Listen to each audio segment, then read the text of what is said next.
Welcome to the DL Gaming Podcast. I'm Bobby. I'm Nick. I'm Amanda. I just failed to capture a rat in my garage, and I'll get him next time. Little bastard.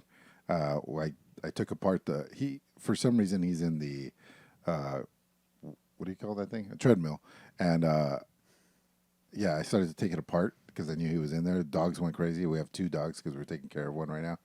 And he ran away, but I put a rat trap in there, and hopefully by the end of this podcast, or maybe during the podcast, we're going to hear a Just snap. Squeak. Yeah. Undead. Yep. Sam unfortunately bought the foot-sized rat traps, so it might just miss him entirely. You know, like he might matrix right out of that because it's a little guy. But we'll see. Have you ever seen rat traps from like 18th century France? No, I have not seen rat traps No. from 18th century traps. They're fucking guns, dude. Like, like it's a revolver with like a fucking. It's and then like they have like it's insane. Rat killing has been like the most unique source of like human innovation in history. I'm seeing the most recent one that I've seen is like this bucket where they go on top and then the bucket just flips and then they all just start falling in the bucket. I've seen that one. One of those humane ones or whatever. Speaking of rats, I'm just gonna end video games. Innocence, A Plague Tale. It's not called that. It's called A Plague Tale something like Requiem or something. Requiem, yeah. Yeah. That comes out on Game Pass next week. I have it. Oh, I didn't know this about Game Pass until today. You can preload stuff that says coming to Game Pass, so you can just install it and have it ready to go. So Nice. that was the first one was my game of the year for I don't know 2 or 3 years ago. I really liked that game, and so yeah, I'm excited for the second one. Very cool. Yeah. All right. That's a game that could use some It rat follows the traps. same characters, right? Yeah, it's older sister and the little brother. Yeah. They seem to be like a year or 2 older now. But I jumped the gun on the video games. Days, what do you got about DLG-Con? Oh, yeah. I'm just going to make an announcement that DLG-Con is officially booked. We've got all the beds booked. It's going to be such a wild, amazing time. If you still want to show up, though, at the house, want to eat some food, hang out with some friends, have still like a good time, but you got your own place, still reach out to me and let's talk about it. So that way then we can just get an idea how many people are going to be there for food and, talk about game plans and stuff. So look into the next few weeks in Discord to see some updates and some things going on with that. But otherwise, we are booked. So it's very exciting. And if you were like, if you were on the fence or you were seeing if you could get the days off or something like that, you're still not out of it. You can definitely like get your own room somewhere else and come hang out during the day and and enjoy the festivities. Meet all your favorite casters and arm wrestle me. And yeah, it'll be good. Go swimming in a lake, in a pool, I'll bore you to death talking about 40K. Yeah, we have a 40K boredom closet that Nick will be running. Also, Let's Ride Bikes. Thank you, man, for the patronage, and let's talk about some video games. That's right. Hell yeah. We can get into We'll On the talk about Radar. mine. Oh, yours first? You want to talk about the Oh, cycle? wait, no, you have like 3. Dude. Wait, no, not you. Emilio has like 3, so why don't you go first, buddy? All right, thanks, man. So we who are about to die. It's so for years I've been like, oh, I want to play a gladiator game, and every time I play one, I'm not happy with it. Either it's too far on the simulation side, or it's too far on the cartoony side, or whatever. And I played the demo. This was during the Next Fest. This is one of the last ones that I played. And can you bring it up? Thanks. It's an interesting mix because there is like micromanagement outside of the fighting, with like you got to pay your manager and your the guy that heals you up in between and stuff like that. There's costs, and I think you can go deep on that if you want, or you could just put it on automatic and just let the game take care of it. And then the fighting, I've played games like this before, and it's almost like a physics game. I don't want to call it fumblecore because they want to make it work, but like your right arm is your mouse. So if you do a slashing attack from left to right with your mouse, that's what your guy will do if your arm is available on that side. So if you do a right slash left slash, which is very common, a 1-2, that chains together very well. And then opposite of that, the guy, whoever's holding the shield, you can right click and then hold up if you think it's coming from above or whatever.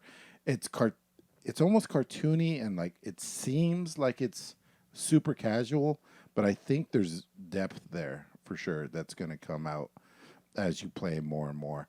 I'm having a really good time with it. The demo was fun, and I'm waiting to see where this ends up. But I played like 20 demos, guys. I'm probably the most excited about this one. Yeah, it was a good time, and it feels fleshed out. At this point, what they're adding is just, extras, I feel like. So, yeah. Like decorations and shit. Yeah. Have you ever heard of Exanima? I did. Yeah, that's the first combat game. looks exactly like it. Yep, that's the first ever get game to that I play it? played. I did. I bought it, and then I understand it, and I ran away from it. I might choose it to be the game of the weeks. Yeah, there you go. I really want to play it. We took that away from you. You're not allowed yeah, to do that's this right. anymore. Anybody else? All right, I'll talk about something. 2 Point Campus. So this is coming to Game Pass. Well, it's going to be released pretty soon here. August, I guess not that soon, August 9th, it's coming out. It will be on Game Pass. And I don't think you can preload it yet, even though they have it in there coming soon. I didn't play 2 Point Hospital. I love these sim games. I was a huge fan of, Theme Park and Theme Hospital, those Bullfrog games back in the day. Really, really loved the Hospital one. Played a lot of that. So I always wanted to play 2 Point Hospital. I believe they gave it away on Epic at one point. So I do have it. And maybe I'll play that this week. I don't know. But 2 Point Campus looks like it's going to be a lot like 2 Point Hospital, except of course it's going to be taking place on a campus where you're going to be managing. You're the school, I guess. Yeah, the school, which is an interesting setting. Yeah. What was the school campus simulator that was had the same artwork as the Prison Architect? Yeah, I remember. Academia. Yeah. Yeah. So this is Yeah, I really know what you're talking about. I think the only sim game I've played for a school. There's got to be more out there. Maybe I'm forgetting them, but I put a lot of hours into this. I ended up getting really into this game, and I did enjoy the school setting. So looking forward to experiencing that again with 2 Point Campus. $40 on Steam or included in Game Pass. God, it's got to be hurting their bottom line. It has to be. There's no way that it's not. Well, people There's still no buy way. these games on Steam, which is odd. I don't know if I there's. think it's a regional thing, by the way. Yeah, that's what I was thinking. A regional Yeah. thing. They may not be Because able to get I've it. seen people in the Total War forums complain that they can't get Total War for free on Game Pass. So I think it is a regional thing. Mm-hmm. Yeah. And then some games I think are just easier on Steam as well, like Back for Blood. Yeah. Oh, and Chivalry. So the Steam sale is going on literally right now, and I found the front page really not confusing, but just odd. So, a lot of the games were full price. Not a lot. I would say like 30% were just full price. They were just advertising games on there. It was weird. And free games. Like why are free games on free? Anyway, so one of the free games was Smithworks. I saw that, and it seems to be a first person like Overcooked, where you're making weapons for people. So somebody comes and orders a dagger or whatever, and you guys run around and try to get it done as fast as possible. And so we're laughing because one of the characters threw, I don't know, the the equipment or something through the window to get it out to the smelter as fast as possible, and the other person's working on it. So they're going, overcooked kind of craziness, and it's free. And I was just like, why haven't we talked about this? Why haven't we played this? So why the fuck not, right? And we've already giggled twice, and we're not even playing it. Well, because there's a matter of urgency to it that you wouldn't normally associate with a blacksmith. It's like a fast order blacksmith. There's a war going on, Bobby. I don't know if you know how important weapons are. By the way, hopefully Gordon Smithy can open up. Fast fun fact is that Chris did not like that one. What do you call it? What was he saying? That a slow fun Smith. Fact. Yeah. So, because I got interviewed. So anyway, I can't handle fucking Christian's reactions. I can't. Okay, Smith. There's a lot of people with the last name Smith because Smiths didn't go to war. They always stayed back and made weapons because they're important. That weren't the only thing they were making, clearly. That's why there's so many Smiths. Oh, yeah, they were banging everybody because all the men died or all the other ones died back in the, yeah. I can't talk today, guys. So I'm going to just X all my shit out for the rest of the episode, Chris. God, I haven't even drank or anything. I need to drink more. That's probably what it is. Yeah. Somebody take it. Yeah. Somebody take it. I'm gonna go get some more drink. Is this game VR ready or it's just nah? Because VR, I mean, would be cool. It'd be cool. Is in this VR. not? It seems like it'd be cool in VR. It's Imagine not. throwing a hammer at It's Emilio's not head in VR. Well, it's not a first-person perspective. It looks like, or Really? is it? I don't know. I I think see a it lot is. of characters. A lot of it is, yeah. Yeah, I think it is. Anyway, Well, Game not night. VR, but released on the 17th of June, so It's hasn't been out free. too Have long. there and been free VR games? I don't. a I lot of think there's a couple. experiences. Few, yeah. Yeah. Okay. But this is cool for a free game. Looks interesting. Speaking of a free game, the Cycle Frontier is free, and this game's a little odd. So it's a raid-based shooter in space. And for those who don't know what a raid-based shooter is, it's like Escape from Tarkov, where you kind of bet all the gear that you have currently on you and go into a location and essentially do whatever you need to do. So apparently in this game, there's like resource collecting, there's like hunting, but there's also other players, and you're all on this abandoned planet, which has like crazy ass weather and stuff like that. The unique thing about it is that I think it's the crafting that is more diverse than Tarkov. But a lot of people that are playing it have mixed reviews, and I think it's mostly stability stuff from what I've read. I have a couple of friends who've been playing it like crazy. However, my other game like this is called Marauders, where it's like it's like Tarkov in space, but you fly a ship. This seems strictly to be on the ground and killing aliens and then killing other players. But yeah, it looks interesting. Okay. Yeah. They do. I mean, they do attempt to sell a Game Pass, as well as they have the option where you buy the game if you want, where you can buy like the Explorer bundle, like the super expensive bundle, and then you get a bunch of shit in game and like you advance and stuff. But yeah, I think it's pretty cool. No, the developer Jaeger, that's that German company. I can't remember what game they made, but I remember there was one that I really liked, pretty popular older game. Would you try this out? Possibly. Okay, it's not showing anything else. Maybe I'm thinking of a different developer. Maybe, I don't know. These usually aren't my types of games. I have fun with them for a little while, and then I give them up pretty quickly. That makes sense. But might be fun. Just this is free to play, right? Yep. Yes, it is free to play. Yeah. Then I'd try. And like I it. said, they have like the pay things that you can, where it's like novice bundle, expert bundle, and all this other shit. So Spec Ops: The Line. That's the game I was thinking about. That was developed by Jaeger Games. okay. That game's. I know it has a lot of controversy because you're like killing Americans as like an American and stuff. So Days, you right. that was another demo that I downloaded. I have it installed, but I didn't play it. Angerfoot. Oh, Angerfoot. Yep, Angry Feets, but no, it's called Angerfoot. This is another kind of, I guess I'd put it as like a boomer shooter kind of game, where you are like going through this apartment, just knocking doors down and kicking people in the face to like hard style music.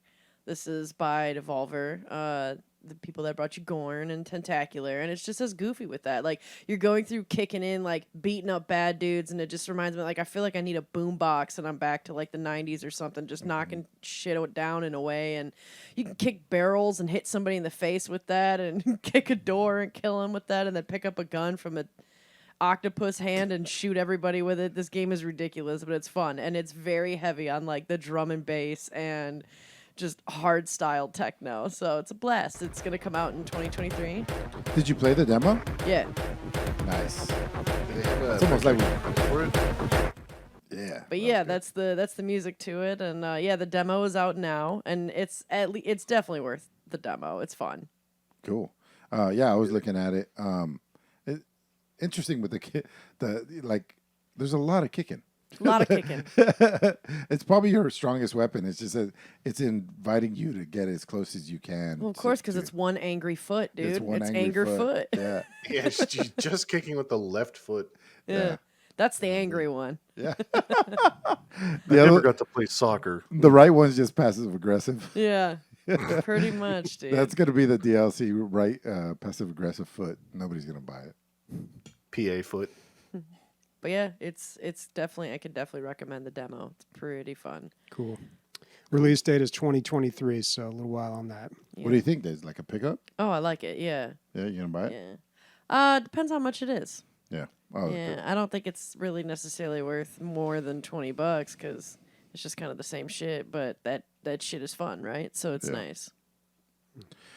So I got a message from Pancakes on Steam. He is a long time listener since the very beginning, and he refuses to get on Discord. So he sends me Steam messages once a year, probably. So I like to give him a little bit of notoriety when he does. Anyway, he said that he's been playing Generation Zero. He didn't hear you cover it, Bobby, when you played it. But he was saying that it's on Game Pass now, and it's in a really good spot.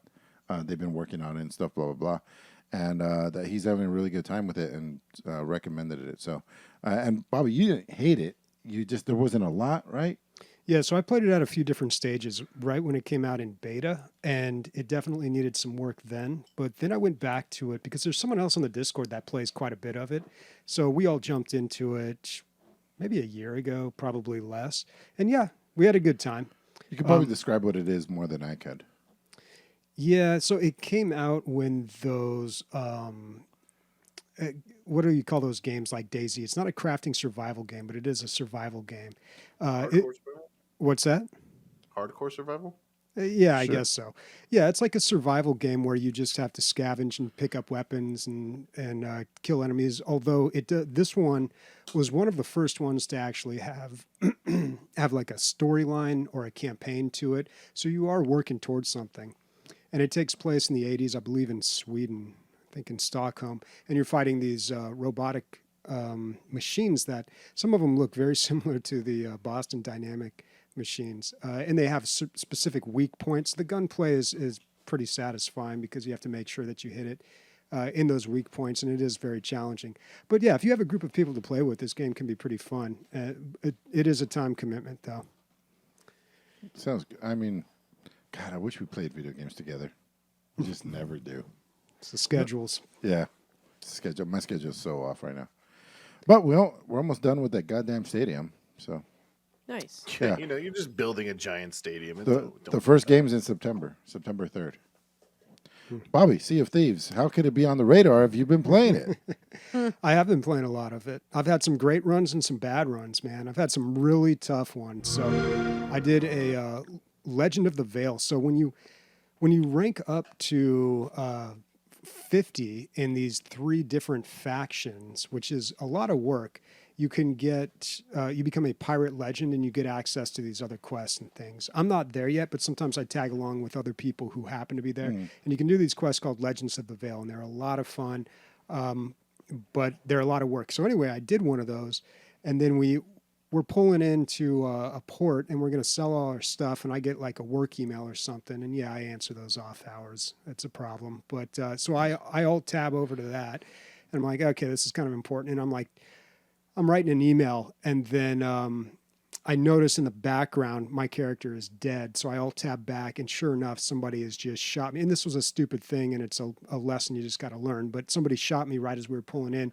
and took. We had a ton of loot, but most importantly was this little Athena statue, which gives you rank with the Athena, which especially for me is like very valuable. But they just took that and turned it in. So like everything that we had done, like I'm talking like maybe 2 hours of this journey that we went on, this Legend of the Veil, just totally wasted. And Just like that, gone and in a second. back at the port, that's like the hottest of all spots, right? Like that's the most.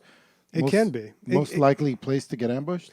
I mean, if you're going to Reapers, then yeah, definitely. But I don't even know if we were flying an emissary flag. It was just bad luck that somebody else happened to be there. And this guy was obviously like, he had this big fancy gun, and he like knew what he was doing. So, this is obviously someone who's been playing a long time. But you really can spend a lot of time in that game and then just have nothing to show for it, which is really unfortunate, I think. I mean, yeah, that's the game. It's the pirate life, right? It can all be taken away from you. It's the pirate life for me. But it does suck when that yeah, happens. of course, dude. Yeah. That's rough. But the reason I put it on the radar was because season 7 is coming up, and they've announced some pretty big changes to the game. Big might be overstating a little bit. It's coming up in end of July, the 21st, I believe. And they're adding some things that I am really surprised were never in the game before. You can name your boat. You can save custom loadouts. So you can pretty much and you can also customize the interior of the cabin now, which you couldn't do before. But it's odd that you could never do that before. Like they have all these cosmetics, and every time you start a new game, you have to go to somebody and you have to pick out the cosmetics that you want. But now you can just save it, so it's like you have your own ship. Plus, you can give it a name, and the name is displayable. And they specifically said it can't be any dirty words. I'm sure people will find. Yeah, they'll find their way. Yeah, but they're also doing some, I guess, quality of life changes. They're going to make things easier to turn in. They didn't specify exactly how that is going to play out, but it looks like there's going to be one person that you can turn all your stuff into, and it'll go to the proper faction. Yeah, that shit's ridiculous. I've always thought turning that was in ridiculous. it's and I hope they do more than that, because what happens in this game is you go on these big journeys and you end up collecting lots of treasure, chests, goblets, jewelry, just all sorts of items, and you have to run every single one of those into an NPC. And there's different NPCs that get different things. So eventually you know who gets what. I mean, I do like the part where you can get taken for all your booty at the end. I do kind of like that. Yeah, it makes things exciting. And Yeah. You got to be on your guard. But it takes, if you go on like a big run and you get a ton of treasure, and then you pull up to the dock, even with like a full team of like 3 or 4 people, it's going to take you a while of just like pick this up, run it in, turn it in, pick it up, run it in, turn it in. It's just over and over and over again. And they've kind of improved it with the little harpoon gun, so you can like pick up treasure quickly and put it on board. But still, it's just like this weird little lull in the game that just exists like at the end of every run. And if you don't do that boring part, you don't get any of your loot. The reason you're out there in the first place. It doesn't give you anything. So yeah, I do think they need to look at that a little bit. But yeah, and they'll have a bunch of their cosmetic stuff too. So that'll be cool. I just kind of wonder, like, if the one guy that handles all, the one NPC, right? If he's going to be like deeper, maybe at the top of the mountain or something, where it's going to be harder to get to him. You know what I mean? You still have to. You need to have the gankers have the ability to take you still. Yeah, although if they're going to get you, it's usually not in town. It's usually on your ship. Yeah. This is one of those games that when people have fancy shit in the game, you're like, oh yeah, you've sinking a lot of time in this game. Like some games like in Halo and shit, you can buy most of the cosmetics and stuff But in Sea of Thieves, yeah, It's all it gets earned, pretty rough. right? Huh? It's all earned.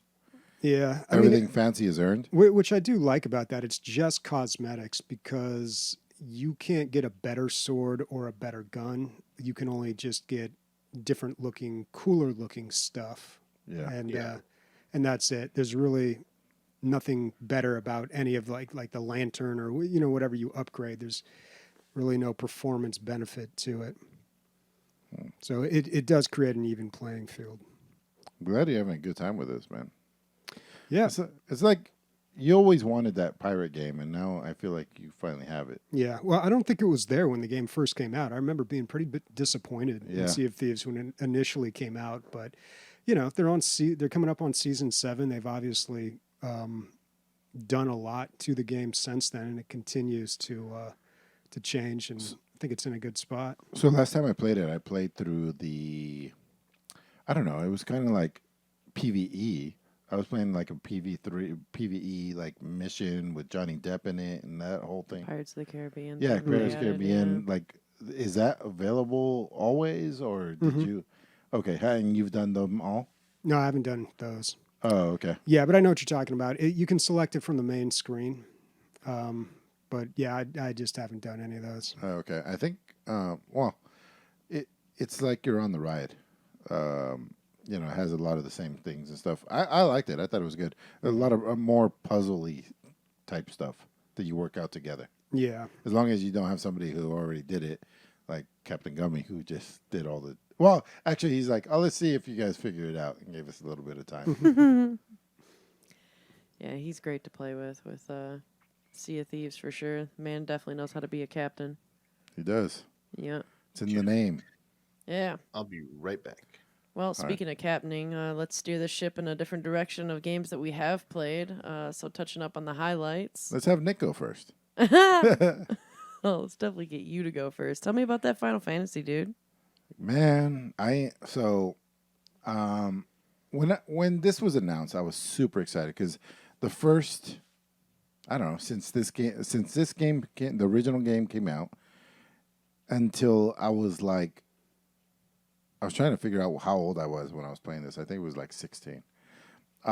Till when, I don't know what the next game it was. EverQuest probably was the next one at like 23. This was my favorite game of all time. And I loved it. I talked about it last week, how I got stuck. I never beat it. And when this came out, I was like, when this got announced that it was going to be remade, I was super excited about it. And you see the graphics and you compare the two. I was showing Sam what I had to play through. I had to jack off to, and what I get to jack off to now, it's completely. I'm talking about Tifa, Chris. Tifa. But yeah, it's a gigantic. We're talking about 30 years or something like that. 23 years, something like that.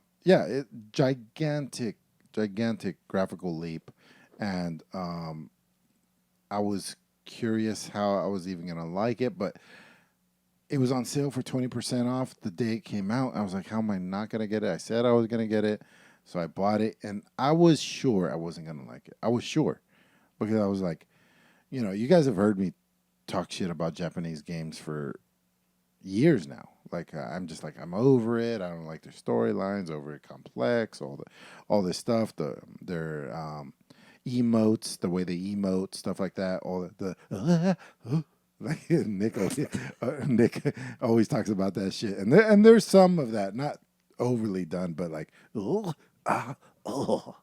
just the kind of like they're not saying anything, but they're saying something, Anyway, that's in there, but it's not overly done. I'll just cut to it. I mean, I love this game, and I don't know why. It looks fucking fantastic. That's for sure.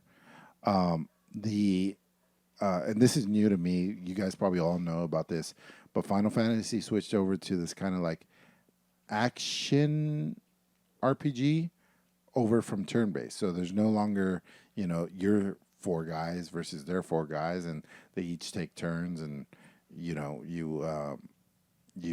do what you do in response to each other.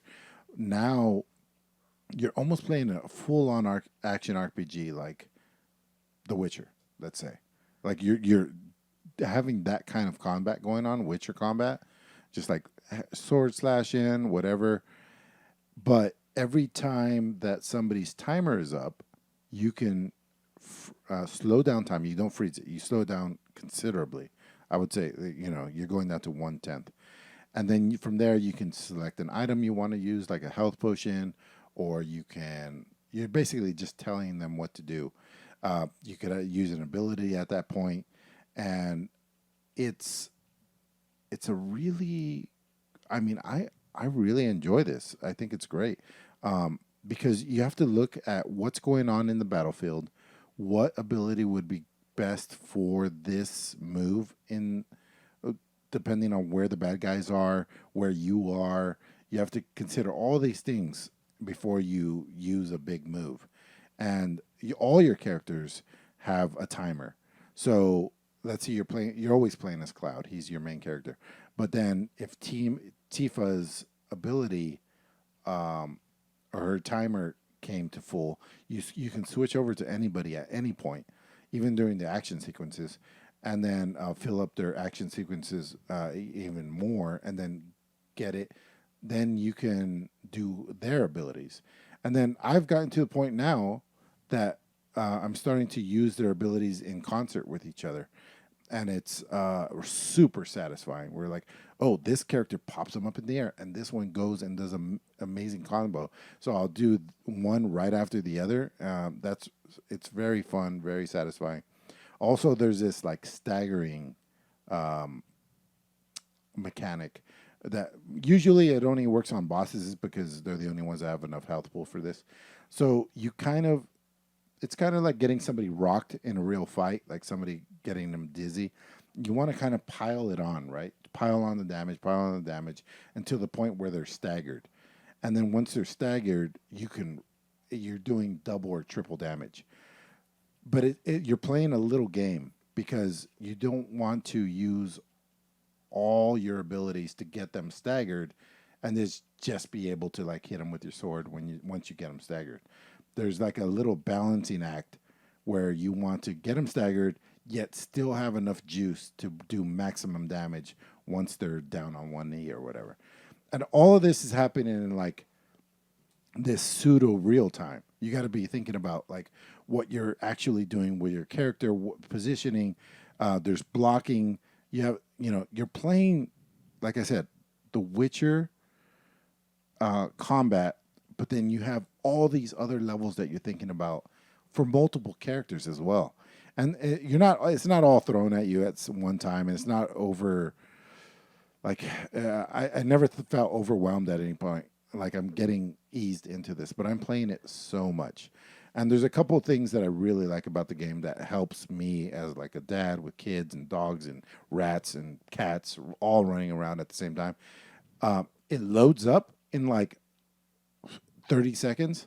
You can save at any point, except for like during a cutscene, which you can skip or even save during the cutscene. Like it's all set up for you to just jump in, jump out as much as you want. And I've been doing that like a ton. I'm, any little point that I'm like, okay, I can't play anymore. I just save, walk away. And then as soon as I'm ready, I'm up and running in 30 seconds. And, that's why I play Binding of Isaac a lot of the time, because it's up and running in 15 seconds, and it's jump in, jump out. So a game of this depth that has jump in, jump out is not very common. And so I really appreciate that as a dad and a, guy that's trying to take care of all these critters. Seems really efficient. Yeah. Oh, go ahead. Oh. Okay.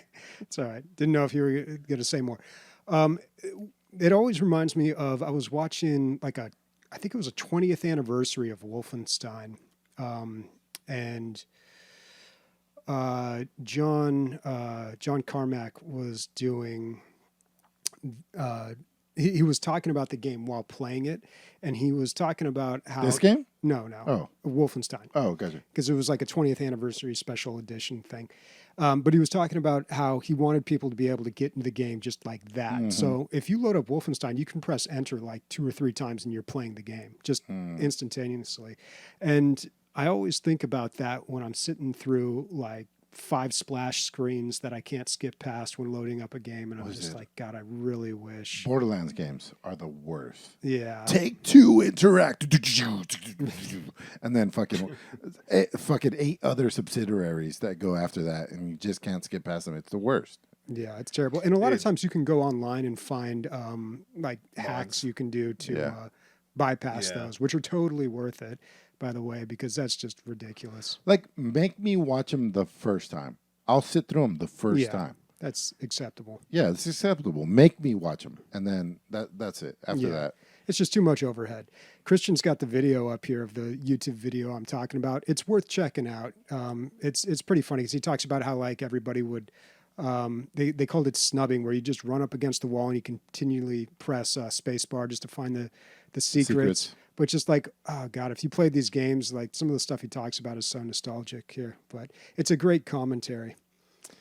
So back to Final Fantasy. Yeah. Still I'm going. kidding. Well, I was gonna say, yeah, Wow. like I mean, aren't a lot of the Final Fantasy games like pretty fast with like the loading screens? From what I don't know. I haven't remember? played one Okay, in it's been a while, years yeah. and years and years, and I haven't played one with this combat style. I know that they switched over at 15. Final Fantasy 15 was the first one. These to games do are this. not very final. They are not. They go on and on and on. Forever. Whose fantasies is final here? Well, Anyway, I'm fucking really enjoying it. I can highly recommend it. It was 20% off. I picked it up. I know it's not going to happen, but I, in my heart of hearts, I think that I'm going to finish this game.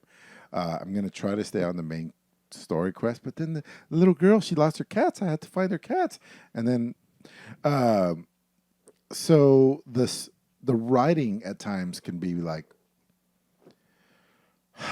the way I interpret it is like childish. It's just like, yeah, it feels like high schoolers, talking to each other and stuff.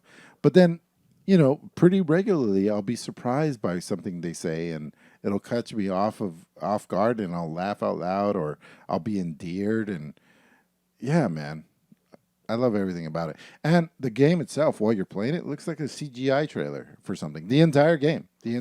game looks. I mean, yeah, maybe I still give Star Wars probably number 1 top spot, best graphics I've ever seen. But this is very close to that. Very close. wow.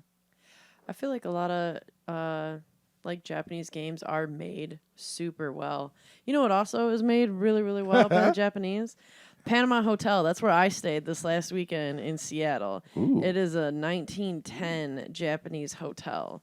I had to put it on my highlights. I know it's not video games, I'm sorry, but it was so cool. I had to put it on. It's cool. This like in the 1940s after Pearl Harbor, when a lot of Japanese Americans were sent to internment camps. In Seattle, there is like a Chinatown International District, and there was a hotel called the Panama Hotel where the owners were really close with their community members. And so what they did is they stored all of their stuff because everybody thought that they were going to be coming back. They were like, oh, this is just a little thing that we have to do, and then we'll come right back home. Well, spoiler, they didn't. Like, it was a mix of people dying, people resettling and kind of staying where they were to make a new life. And this lady that is right now showing in this video that we pulled up, she's showing the basement of this hotel where they've kept it up to date and kept a lot of the original things just as they were from like the 1910s and 1940s. And this she's showing right now is like a Japanese bathhouse that they still had that were working all the way up until like the late 1960s when they started having water problems. And they have in the same basement like all of those people's stuff from the 1940s that left for the internment camps, completely undisturbed, exactly as it was. And they have a tea house that's attached to this hotel because you could stay in the hotel, but they have a tea house attached to it with a super cute cat named Mew Mew that walks around and you can pet her and she's super friendly. But they also have this really cool like glass flooring that looks directly down into the basement where you can see all of the original stuff. It was such a cool place, especially to stay in. I've never stayed in like a living museum, but dude, it was crazy though. Like as a bigger chick, like getting into that bed, they had the original like springs. So No way, dude. yeah, dude. So like it was an operation to get into the damn bed. Like I was sharing my bed with my buddy because we wanted to save money so that way that we could go out and spend more of the money on the food. Because yeah, the Japanese food around here was incredible. Like we had some amazing sushi. The best sushi I've ever had was like around here in Seattle, and it was right around the corner. And yeah, like it was incredible, but the bed, dude, was so ridiculous. Like one at a time had to get in, and like you had to settle because the thing was so bouncy. I so many times I thought I was gonna fall off, but once you settled in, it was very comfortable. It was a very comfortable mattress, but it was wild. It was like you could not move and adjust, and like, oh, don't sneeze or cough because then you're just gonna fall out of the bed, dude, bouncing away. Like it's crazy.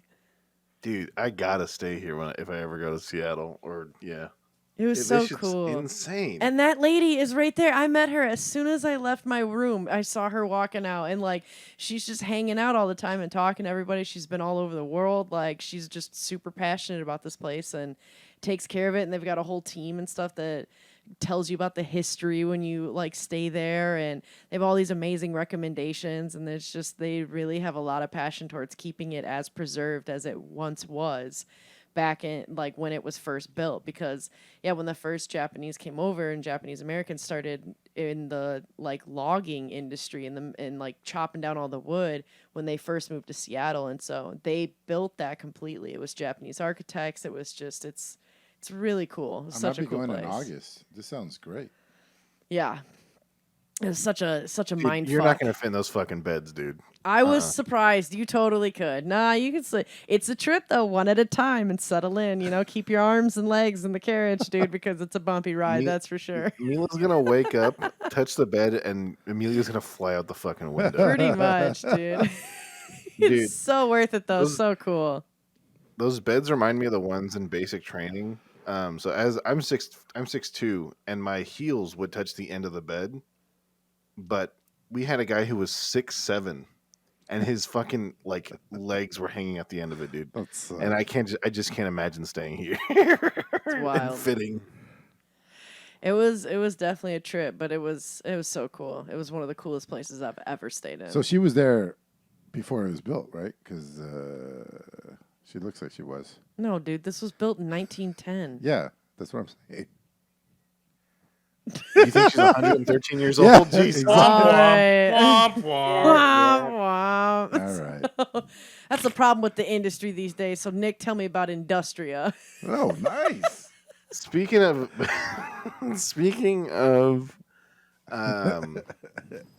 Jesus Christ. I feel like it's been forever since we've been in here. It's only been a week, right? Did we go early I last don't week? even know, dude. I have no No. clue. All right. So Industria is a very unique-ish game. So it's sitting at like a 3.7 on a lot of people's radars, and I think I know why. The game has a interesting beginning. I'm gonna touch on some spoilers because it took me 2 hours and 5 minutes to beat the game. Oh, And that's with leaving it on for 15 minutes when I went to go hang out with my daughter. So it's very bare minimum as far as like how many guns there are. Like there's no attachments for any guns. The game is not focused around combat in the sense of like it's fully fleshed out. Like you can only do so much in 2 hours. With this in mind, it's all about the story, and what the story is about it's about these two scientists, and you find out they're married. And it's 1989 Berlin, and for those who don't know, that's 3 years before the wall came down, or 2 years, I can't remember, the Berlin Wall. And the male scientist, the husband, develops this machine or activates this machine, and he's teleported in a completely different location. Like none of the names of the cities sound any relevant or real at all. You, as the inquisitive wife, follow him and go into the machine as well. However, when you get there, you realize it's been 20 years after he arrived. And so, even though you got in the machine 2 hours after he did, it's been 20 years since. And in this world that you're teleported to, energy is not confined by like outlets and stuff like that. It's all wireless. And so, if you're looking in the trailer, if you ever look at the trailer, you see like these balls with a lot of holes inside of them attached to these big wires. And what ends up happening is everything in your house is powered by those things. It's like a Wi-Fi Exactly, but for it's energy, power. power, right? Yeah. And it turns.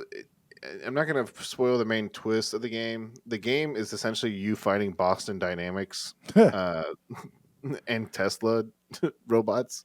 Are you Um, the wife or are you the husband? you're the wife. Okay. You're the wife. Yeah. And so, man, did this game have some bugs? I could see through a lot of stuff at some points. The the the saving is not intuitive whatsoever. Like you can use it, it saves automatically, but it also saves. There's typewriters you can save on. However, when you load a game, it doesn't load the game that you were most recently playing or the save you were most recently playing.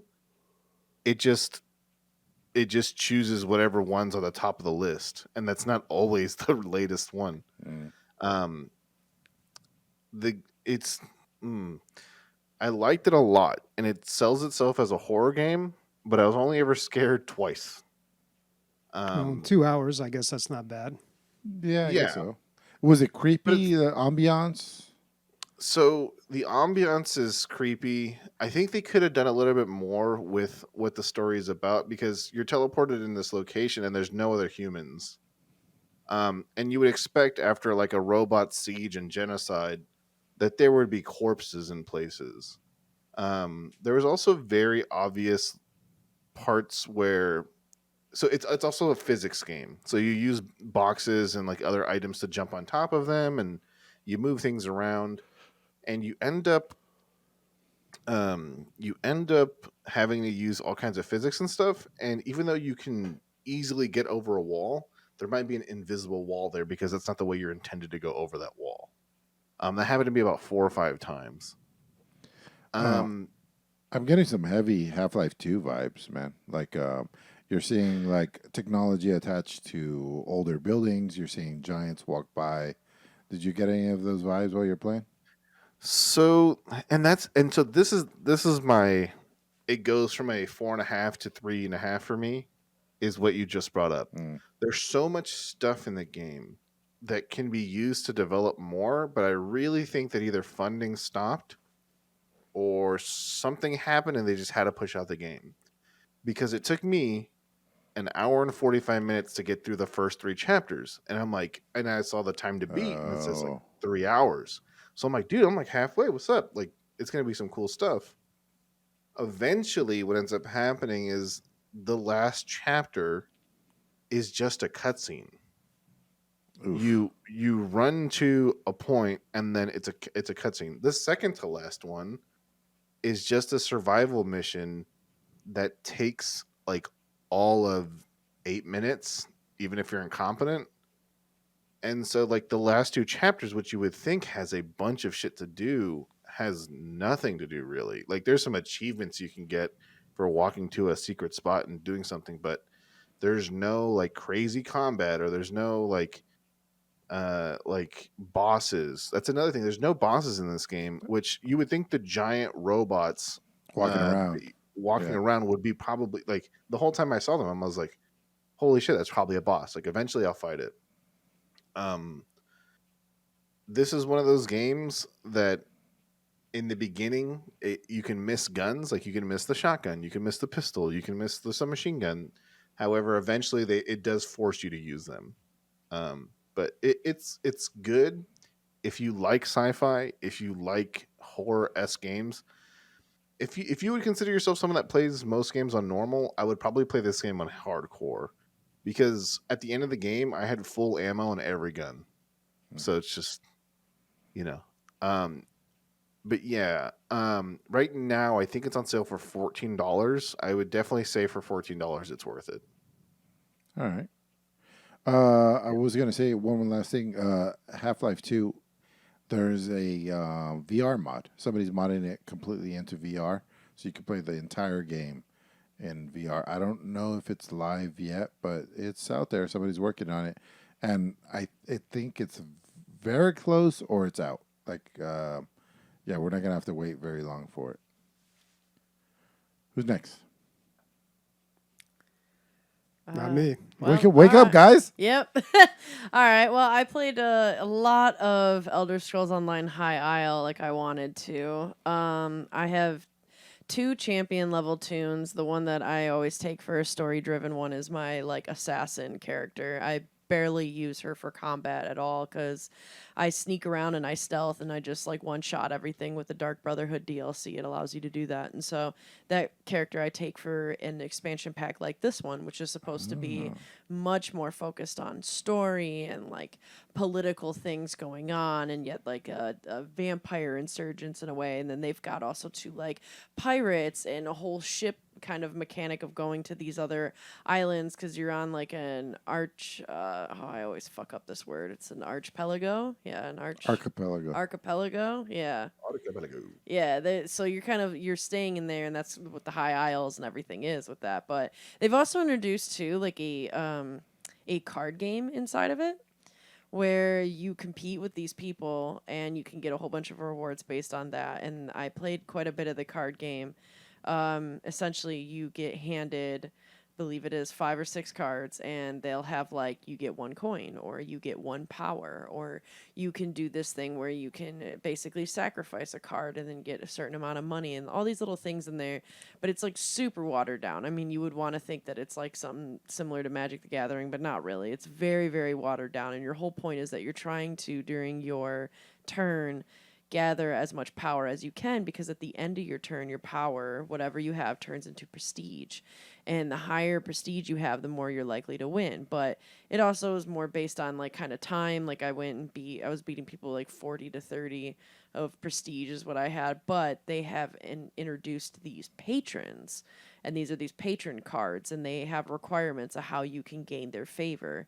And so there's 4 patron cards per game, and if you can get all 4 patrons, then they, take you. It's kind of like the Binding of Isaac card game Yeah, has I was some about to say, similarities yeah, to 4 that. souls. Yeah, with the 4 souls kind of thing, but That's it's not so the much only way to more. win, or that's just It's another not the way only to way win. to win, but it's an instant way to win. So even if the other person is beating you, like say they have like 30 prestige and you have 5, like if you get all 4 of those in favor, then you win. So you can kind of do that, but like I don't know, I'm not too sold on the game. I think it's pretty simple in a way, and I just This card game. the card game. Yeah. The card game I'm not the biggest fan of. I feel like it's a dud. But maybe I'm wrong, and maybe there's somebody listening that's just like, oh, you're full of shit. You don't even know, bro. Yeah, like that, and that's fair. That's fair. I was playing it a little bit, and I was like, nah, I'm bored. I'd rather go into the story. So then I left, Yeah. and I started playing So more of the how's story. High Isle? I like the story so far. I want to do the fucking voice acting. So typically through these games and through story games, even though I love story games, I don't normally like to listen to a lot of the voice acting just because I don't like other people reading me a story. I can read typically a lot faster than how they're saying it. So I read too fast. So I like to just kind of go through it and read it all, but at my own pace. Show off.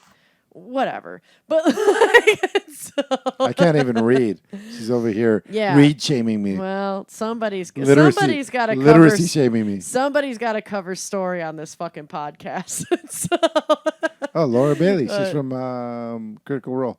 well, I was gonna say there is a lot of really good voice actors in this expansion. Like the voice acting's so good that I actually don't want to read. I just let them read it out because like it's becoming more of just a fun immersive experience. Like Pippin from fucking Lord of the Rings is in it. Like I just ran into his character Billy Boyd. That's who I'm talking about. Yeah, like and so they've got some really good actors, and that to me was like one of the biggest noticeable things. Was just like whoa, they upped the voice acting game for sure.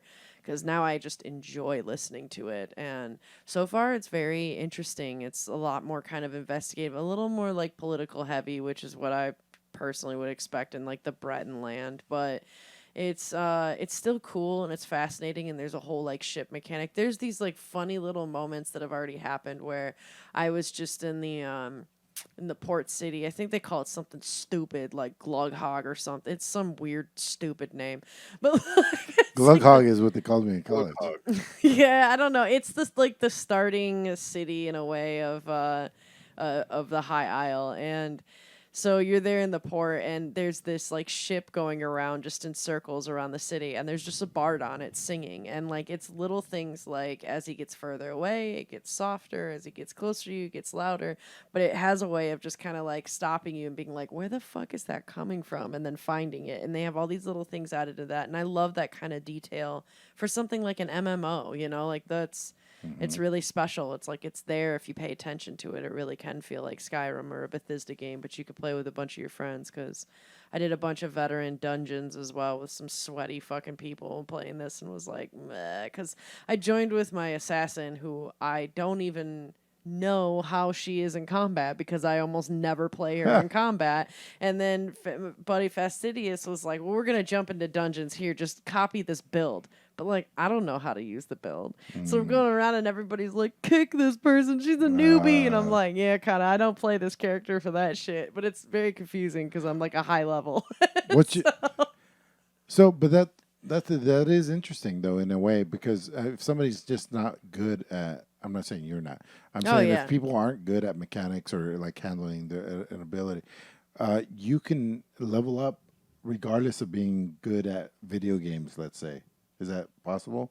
Is that what you're saying? So rude. No, I'm just kidding. No, I know what you're saying. You have another character. I do. I have another character that's strictly for PvP and dungeoning, who is the sweaty character. And that's why I thought this would be very funny to try and play my character who literally avoids combat. Like, that is my game mechanic with that character. Does and then put him into the a game dungeon. a little bit if you just sneak all the way to the boss and kill the boss? No, I don't think so, dude. I don't think so at all. Because it's like... it adds a whole like fun element of a stealth game then because they're walking around, they're on patrols. So and then there's even some, especially when you do like the Thieves Guild and especially obviously the Dark Brotherhood DLC and storyline, like you can jump in things and hide them. And like hide your person from somebody that's walking by. And that's what you'll find in the quest lines for the Dark Brotherhood and stuff like that. But there's things like kind of hidden throughout the game that like you can get away with doing stuff like that with. And it's just so much fun. And so, no, I love it. When I played Elder Scrolls Skyrim, I played a very stealthy character who mostly just shot things from far away. And it's because I am a little sissy with spiders. So I was like, nope, you're going to keep your distance and I'm going to kill you in a distance. And then I'm going to focus on the story. But you want to guess what I played? What did you play? On Skyrim? A tank? A Nord? Yeah, just a big guy with big stick. Yeah, with a big stick. That's how I played Oblivion. We're too similar, man. I played two-handed. I always play every Elder Scrolls game that way. The first time I play it, just two-handed, big dumb orc. Yeah. Well, that's the beauty, though, of like a game like this, though, because I think they allow you, I want to say 6 characters right off the bat. You're playing that you different can make. games. And you can play totally different games. Yeah. When I play my like battle tank healer, like it's a totally different experience. Absolutely different game. I play it in an entirely different way with experiences and all in a different setup, but it's still the same Elder Scrolls world as when I'm diving into the story and I'm being like a stealthy serial killer, because I sometimes just try and kill a whole city to see if I can do it, and I can. And not just that though, like not just the gameplay has changed, but also the dialogue and the story has changed. Because if there'll be options like intimidate, but your strength has to be plus 15 to do that intimidate, or there'll be like whatever lying, but your charisma or whatever it was. But there's only certain story directions you can go with certain builds, and you'll never know those unless you replay the game, or you have a very well-versed character that's spread out throughout their stats. So that's why these games are so good and why people love them so much.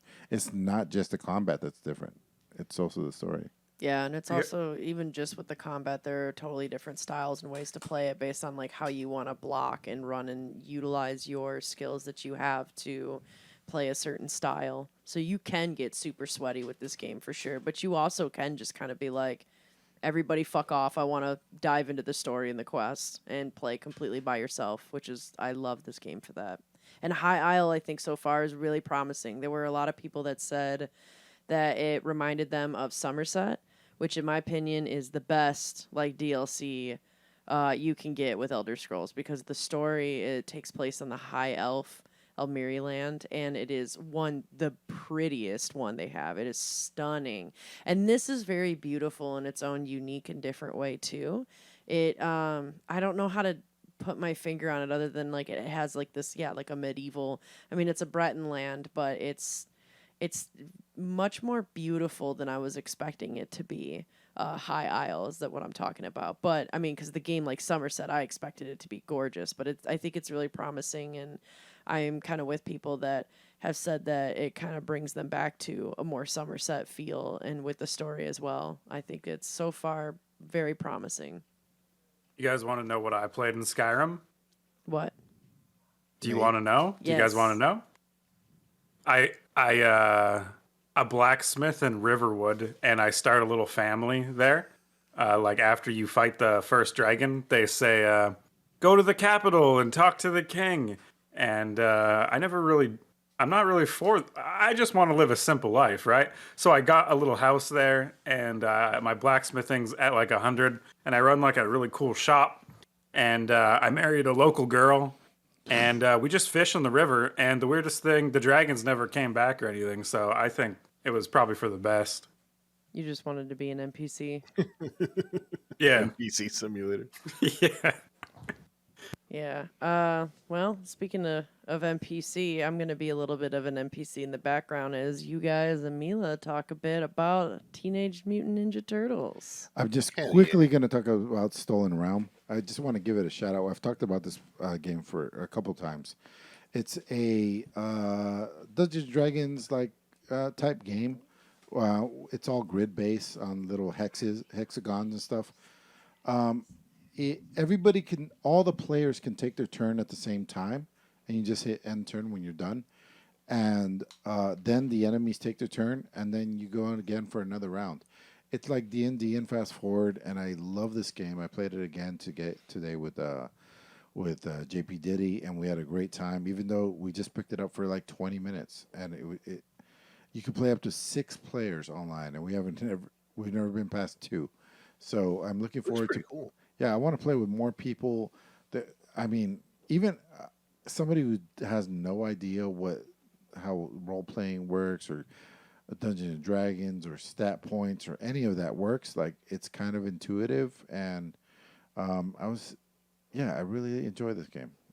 Stolen Realm is worth a pickup, and I'm going to be reaching out to them because I want to talk to them, and they deserve a lot more sales than what they're getting. I feel like there's not a whole lot of reviews on Steam. They're at like 650. They should be in the thousands, especially with a 90% review score. So yeah, there we go. So next up is our game of the weeks, and Bobby said he wanted to play some Ninja Turtles. Ninja Turtles was on Game Pass. And how'd that go for you, Bobby? So I didn't pick this game. You did. What? So- No. I told you it was available, and you were like, yeah, let's do that. I thought. Yeah, I agreed to do it. Oh, but okay. It was your turn to pick the game. Okay. But that's all right. I was planning on playing this game anyway. And of course I loved it because I played the original Teenage Mutant Ninja Turtles, all the arcade games, back when I was a kid. And they pull so much from not only the arcade games, the old arcade games, and the Nintendo Teenage Mutant Ninja Turtles 2, but also the TV show and the movie. So the cartoon, like there's constant references to that. And they've got a lot of playable characters. You can play up to 6 people on a screen, which gets pretty busy. It's a brawler beat 'em up game. It's got the usual drawbacks of that kind of game. Although I will say, from a mechanical gameplay standpoint, it's actually pretty good. The problem with these types of games is they were originally developed just to steal quarters from you at the arcade. So you take the Simpsons game, for example. Like, that game is impossible to beat on 1 quarter, right? Like, the game is just like that. There's unfair damage that's unavoidable. Yeah. It's going to happen. Like the boss fights. I felt like all the damage was avoidable in this if you were like played carefully. Mm-hmm. Oh, and there's an achievement for every level to go through it without getting hit. So Yeah. it is possible. So I guess it is possible without taking. Yeah, it's skill based, and Yeah. that's what I expect from a newer game like this. And they really give you the tools to deal with a lot of problems that brawler beat 'em up games have traditionally had. Like a common problem you'll run into with these types of games is you're wailing on one dude and another one sneaks up behind you, and the only way to counter that is really just to reposition yourself and stop beating on the original guy. That's not really fun and exciting, but this game, it allows you to do like this back kick, and it's so fluid that when I'm surrounding by enemies, it's just really easy. I press back and attack, and it kicks that guy out of the way, and I can keep beating up the guy in front of me. Like, it's just little things like that that I really enjoyed about this game. So me and Mila played about 14 levels of this. Bobby, do you know how far you got? Well, there's 16 levels in the campaign. Oh, so we were almost there. Yeah, you're right there. We And almost beat it. and the Yeah, you're last right level is like you refight the boss, so it's not even a full level. Oh, So okay. You're right there. So Mila's our special Ninja Turtles correspondent. What'd you think of the What'd you think of the Of game? the game. Yeah. Yeah, the game was actually pretty fun. It felt like it was old timey Yeah. since like it was pixel Ouch. arted. Yeah.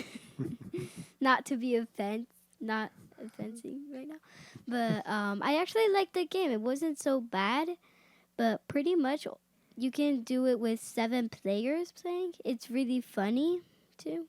You Which Ninja Turtle did you play? I did April actually. Yeah. Oh, okay. It was funny because she was April O'Neil and I was Splinter, so we had no turtles on the entire time we were playing it. We thought Nice. it's called Ninja Turtles. Yeah. What else you got to say? What was your favorite part? What was your worst part? My worst part Yeah. is pretty much nothing. It's just pretty fun. Well, you got bored at level 14. You're like, I'm bored already. No, it's because we would just keep on playing that game over and over without any breaks. Yeah, we played for like 2.5 hours straight. Like, straight up. No breaks. Yeah, no breaks. It does get a little repetitive. Now, Mila, have you seen the Ninja Turtle movies or cartoon? Nope. She knew nothing. She's like, how did they get these powers? Who are they? And I was like, oh, wow. Yeah, it's all in the theme song. You gotta watch it, man. You gotta watch it. I gotta watch it. Yeah. The first movie, I love that movie, but it's kind of dark for a kids movie. It came out in the early 90s, and I was a huge Ninja Turtles fan, so of course I had to go see it. But it's a pretty dark movie looking back on it. Now the second one gets really goofy. Vanilla Ice has a cameo. You guys must have fought Toka and Razor in the video game. Those are from the second movie, but. Well, I played a lot. We fought a bunch of mutants that I'd never seen before. Yeah. We got a lot of ninjas too. Yeah. They're all different types, really. Yeah. So the thing about Ninja Turtles too is that it was a cartoon from like the 80s and 90s, so it pretty much was a way to well, I'm not going to go on a big history lesson, but until I think about 1984, there was restrictions in the U.S. about marketing to children. So the way that they were able to get around that was to make cartoons, which were basically just like a half-hour ad for the action figures that you could buy. Because if you were to have a commercial, you actually would have to show the action figures. There can only be a certain percentage that was like animated to it. But I think they did away with that with a lot of like during the Reagan years. But Ninja Turtles, like a lot of these old cartoons from the 80s and 90s, were just basically half-hour ads for action figures. So they had to constantly create new action figures.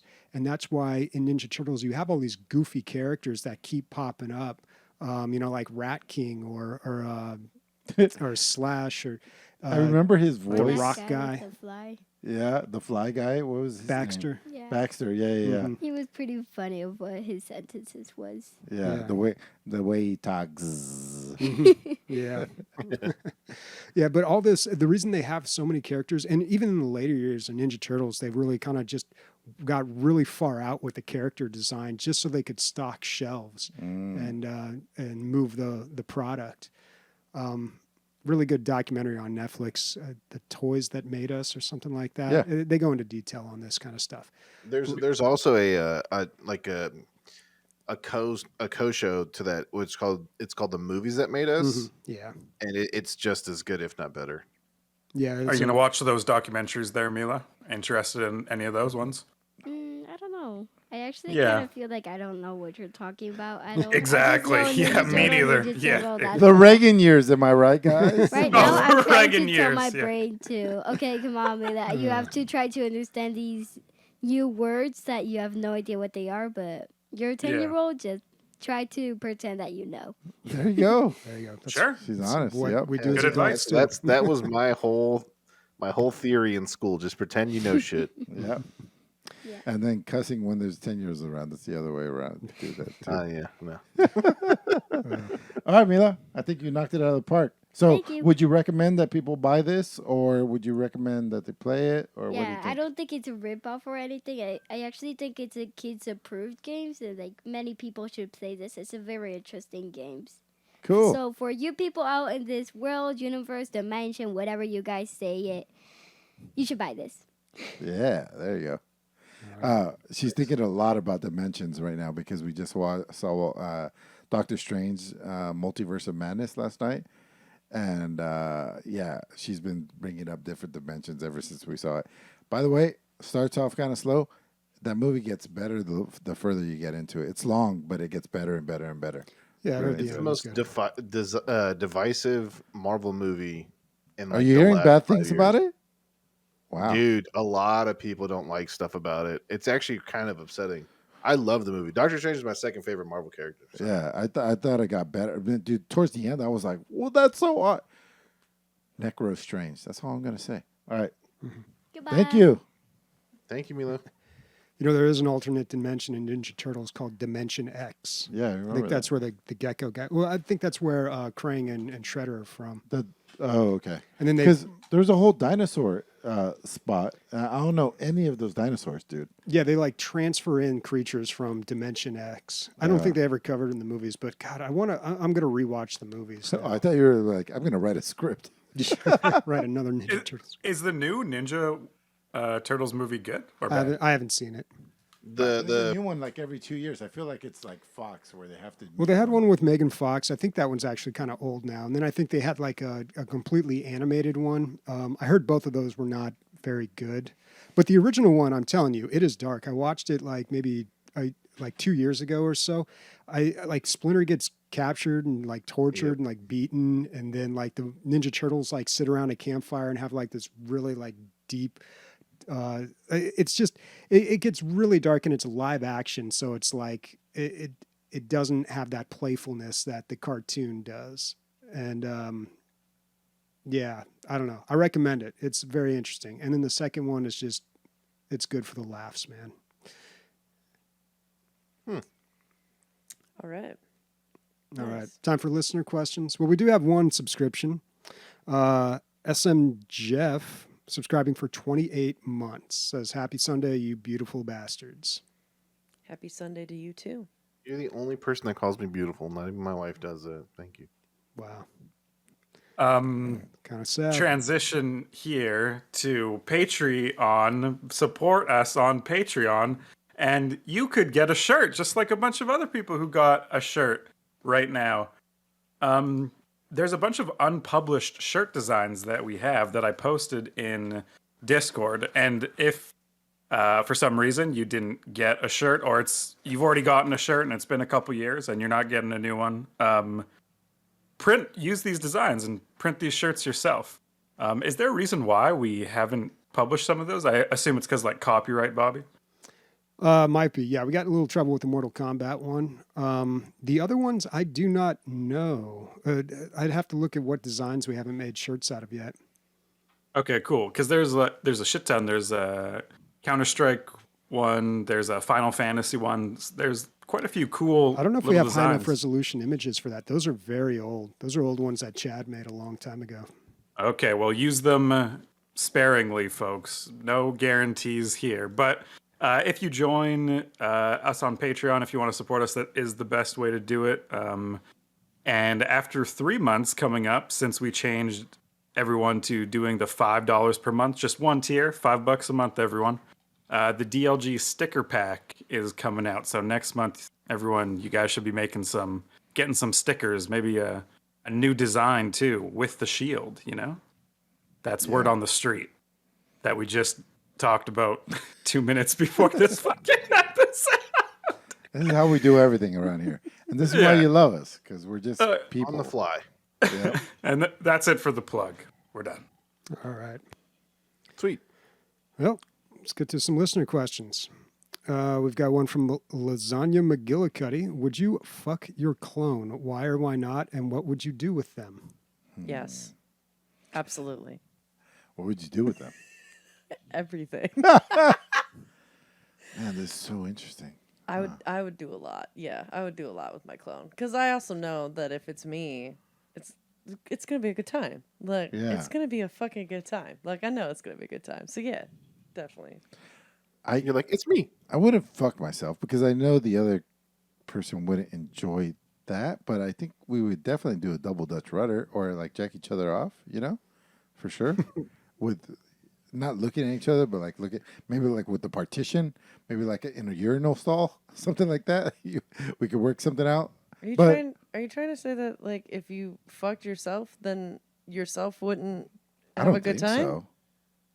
I have a very large penis and a very small anus, so it's not a good combination. You know, it's just not fair for clonee or cloner. All right. Either way, somebody's getting fucked. What about you, I Bob? would not. Oh, sorry. No?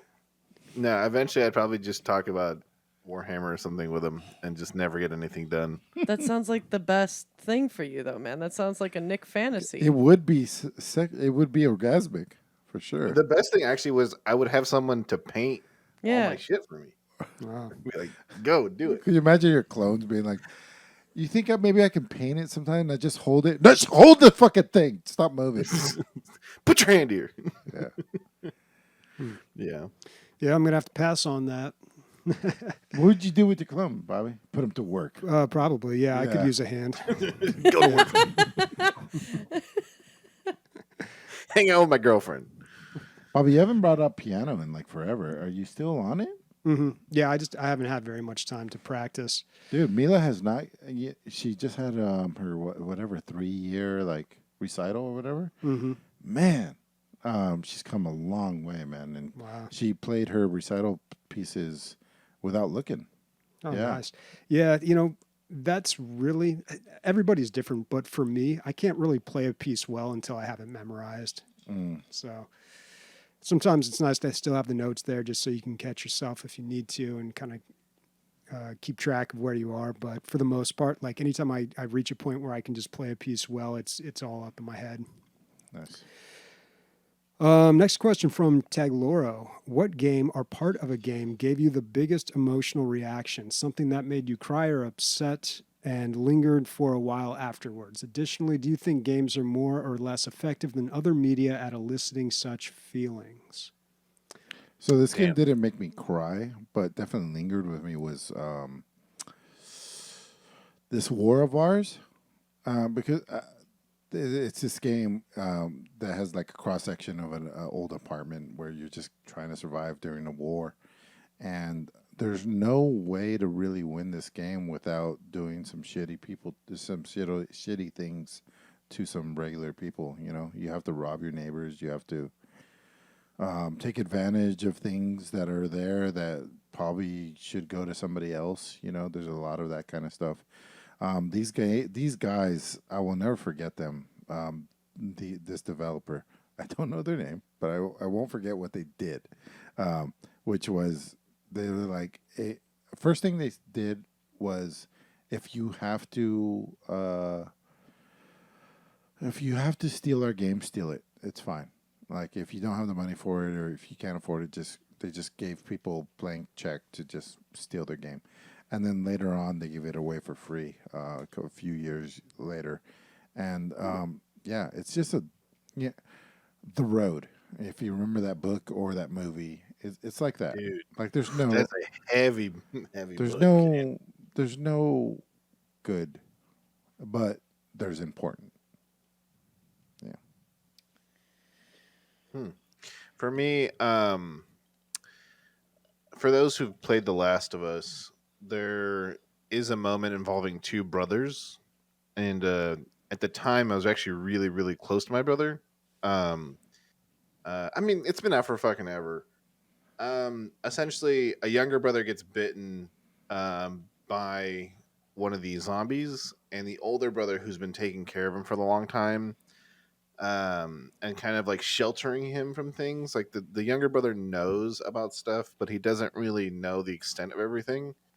Um, the older brother, because of him losing his younger brother, ends up killing himself. And dude, that fucked me up for like days, like straight days. Like it messed me up for a while. Hmm. And it, and it's part of the masterpiece of the game. Like you can't fault the game for any reason for having that in there, but it is so good. That's the first one, Nick? That's the first one, yeah. Is there going to be a third one, or they're done? They're remaking the first one right now in the second one's engine, and then people think there's going to be a game tied in the same universe, but not a third one. Gotcha. It's such a cash cow that Yeah, how could they leave it alone? Yeah. Bobby?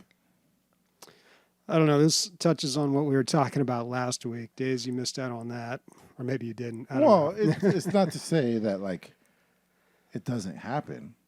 Yeah. However unlikely. The question from Zap was like, why do you hate stories in video games? And Bobby went on for 45 minutes beautifully and eloquently about like why it doesn't work. And he made a No, lot it of doesn't good work points. for me. Yeah.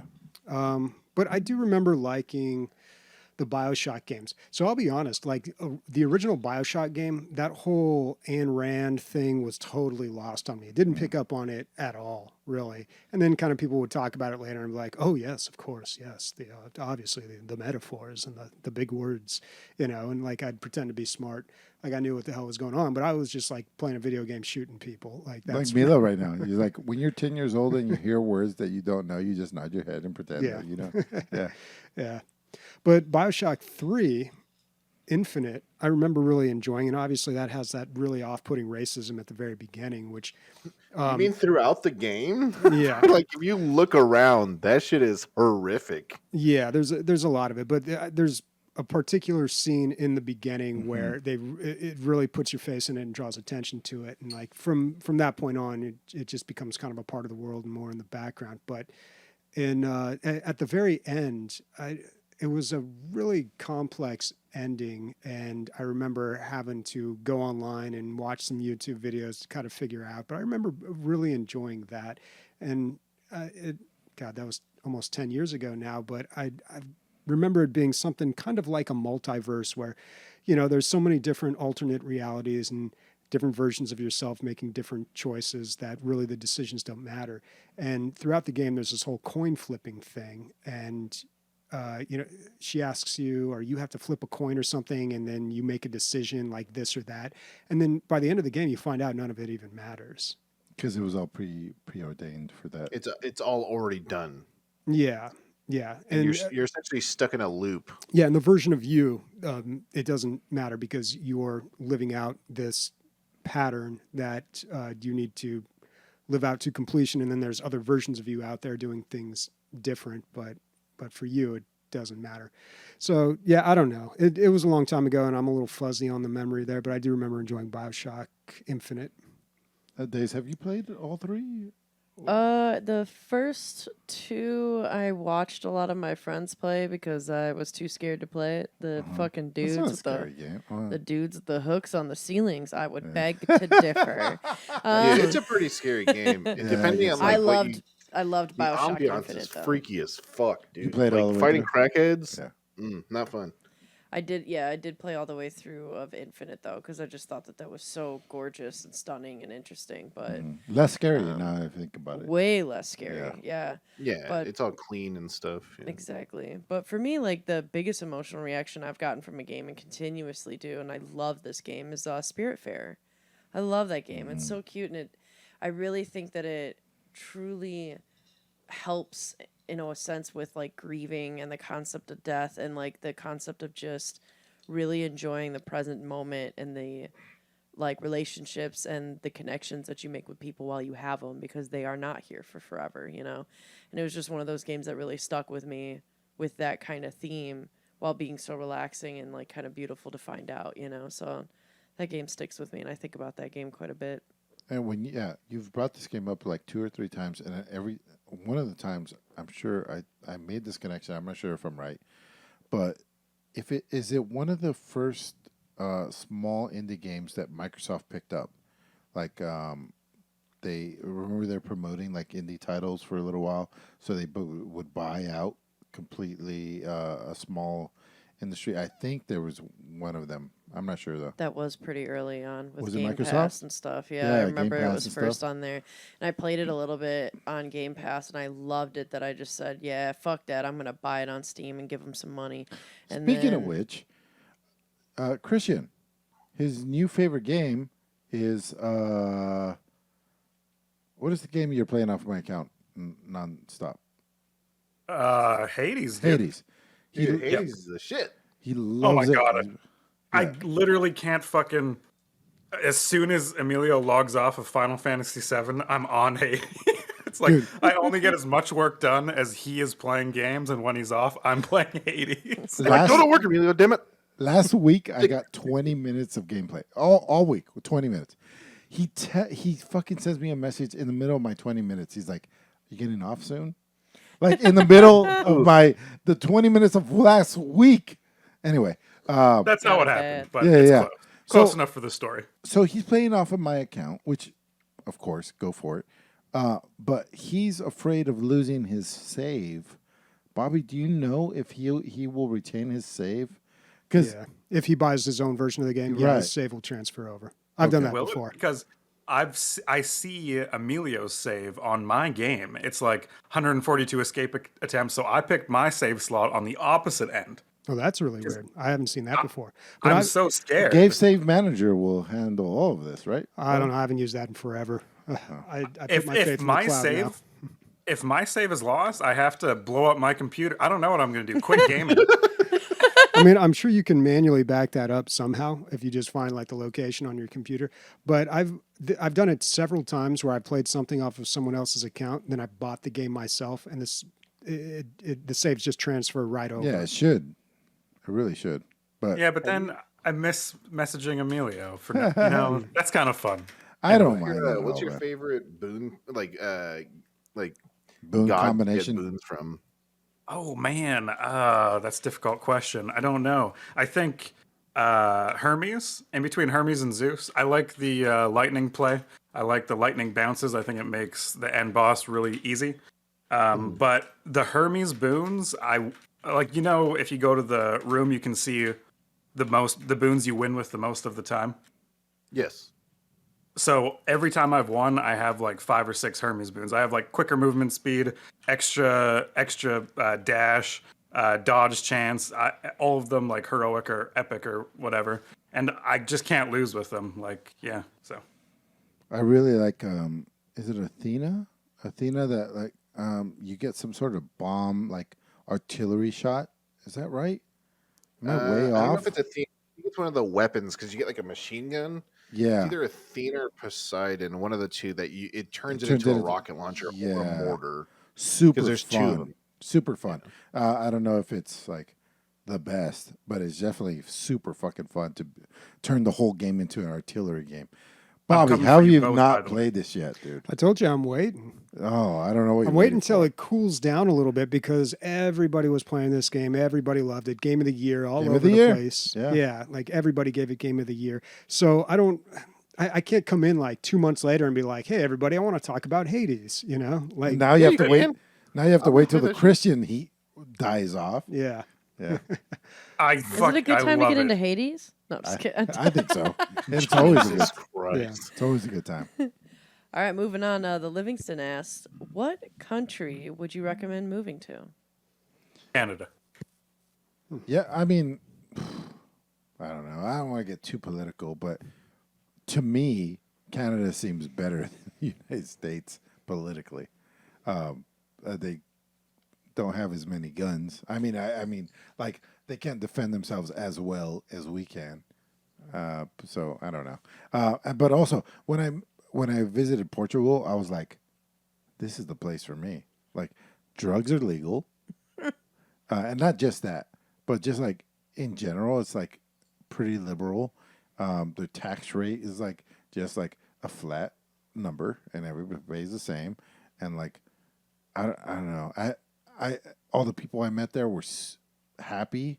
Where do you go somewhere and like the street vendors are happy to live there and be part of it, and are usually the street vendors are not from there. They're usually immigrants. Here it was all fucking Portuguese people. And by the way, they're beautiful, skin tone. I mean, it's just like Sam and I was the only place that we've ever been where like I would like to move here. It's the only place. Yeah. They don't have a flat tax, by the way. All right. Sorry. Shut the fuck up. For I don't mean I meant not overly complex tax system. That's what I meant. Yeah, for me, the answer to this Fuck question. you, Chris. The answer to this question, I think it's like, what would you recommend for what, right? Like, are you looking at what place is going to be the easiest to get into? What place is going to have the best education or healthcare? For me, I would care very much about healthcare. So like I would look into and have been looking into Germany. I know that they have like a really good setup with their healthcare, and they are rated a little bit higher with a lot of places are rated higher in happiness than the United States. So I don't know, quite a lot, man. I've heard it's full of Germans though. In Germany? Yeah. Yeah, I'd have to imagine that. Yeah. They censor their video games over there. They do. They do. It's also where a lot of video games are developed. Play Not their Wolf- porn though. Their porn is off the charts. Not that I know. I mean, I hear for me- Norway is really great too, but it's very cold. I want to play the censored version of Wolfenstein. I know they cover up like all the swastikas and everything, but did they change the dialogue too? That's just, how do you get around the Nazi thing in that game? You know, like how do you navigate that? They bleed rainbows. Yeah. Yeah. For me, it'd be Japan. It seems like a lot of people keep to themselves there, and I'm not saying like I'm anti-social or anything. Sure, the language barrier would suck, but Vivian would be able to learn Japanese, and you know, it's not that hard to learn a lot of the basics of things. Me and Leslie went to language school. We're good. Obviously, the food, we'd probably lose like fucking 80 pounds from all the healthy food there, Yeah. or just gain 80 pounds, one of the two. I'm eating all the fucking fried food too. But yeah, no, Japan is definitely. Another thing is like, in America, we have like these big ass houses full of with like all these shit and all this stuff. It's like in Japan, it's like I got my little fucking apartment or tiny house in the outside of the city, and everything's kind of my own kind of thing. Yeah, Well, right. Japan's definitely high on the list as well. I kind of was feel a like man. California is its own country, man. I don't know. That's it so essentially is. Californian of you to As say someone that, who dude. lived there for 24 fucking years and then moved to Georgia, it is a whole different country. Just a heads up, it's got a higher GDP. I think it's the 7th highest GDP in the world. It's just California alone. Oh no, yeah, I think it's higher than that, dude. It's high. Yeah, well, Hollywood. And then all people are that, like, but- "Oh, stupid Californians." Like, where do you think all your money's coming from, idiot? Yeah. Like your doo-doo fucking state is getting funded from us. Yeah, you keep selling boiled peanuts, and we'll continue We're fucking so united. developing the modern world. No, trust me, it's stupid. So I heard this. I read this somewhere. It's Oh like my God. in Europe you get losing to go, so many listeners right now. Fuck. in Europe you get to travel around to different countries and like get different cultures. And then I read, but traveling around the United States in the different states is almost the same. And I was like, Yeah, I Pretty mean, much, there's actually. definitely differences, but Did an American write that? I don't know, probably. That sounds like some American shit, though. Yeah. Like, it's so different. Like, no, but it's written, so it's true, Dave. I don't know. I'd much rather Traveling, listen. I'm kidding. traveling through the United States, like there's a lot of differences in different places. Like, of course, California is going to be very different than New England and very different from Texas. But I forget New England's a state. or an area. That is such a shame because it is an amazing part of the United States. You're just missing out on, but it's also its own bubble too. So everywhere you go though is going to have their own like regional bubbles and everything. Anything that's and smaller you than should Fresno, think I your forget bubble about. is great though. Like you should Yeah, think your exactly. bubble's great because if I go somewhere, this is why I don't like Ohio. You go to Ohio, who's like, yeah, Ohio's the best. Nobody. You hear me, Nobody. Ohio. I don't think Nobody California's the says best. that. I don't think it's California's the best at all either. I would never move back to California unless one of my parents became gravely ill. I would never fucking move back. I'm moving to Texas. I live here, dude.